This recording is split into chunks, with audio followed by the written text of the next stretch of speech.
753 BC, the city of Rome is founded by Romulus, who slew his twin brother Remus in a fratricidal dispute. Their story started like that of many great cities. Two brothers, Romulus and Remus, sons of the god Mars, and two mortal parents, were set adrift in a basket down a river. They were then suckled by a she-wolf, which is why the she-wolf and the twins are the symbol of Rome. Now, when they were old enough, the boys left the wolf and built their own settlement on the Palatine Hill, one of 7 hills in ancient Rome.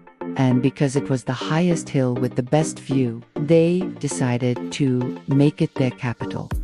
In fact, the first walls of the city were built on the Palatine. But it was not long before the brothers had a falling out over who should be king of the new city, and it ended with Romulus killing Remus.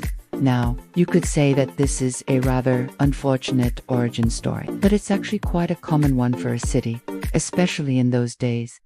Ancient city-states were notoriously violent places. Think about it. If you were building a new city from scratch, you'd want the biggest, strongest guy in charge, right? Not some pansy pacifist. And so it was that Romulus became the first king of Rome, reigning over a small kingdom that would eventually grow to be the largest the world had ever seen. He chose the Palatine as the seat of his power and the site of the first temple to Mars, the god of war, and the she-wolf that nursed him, and his brother was deified as well, becoming the goddess Lu. She became the protector of Rome and of shepherds. In fact, the Romans believed that all of their kings were descended from her through a line of godly ancestors. So the she-wolf became a symbol of Rome, and the Romans took the image of the she-wolf, suckling the twins, as a symbol of their own nation and its values. It is the oldest surviving piece of Roman sculpture, and it was found in the very center of Rome on the Capitoli Hill. This is the she-wolf, part of the National Roman Museum collection. It was made around 1300 years after the founding of Rome. So it's not an ancient piece, but it was made in the Renaissance,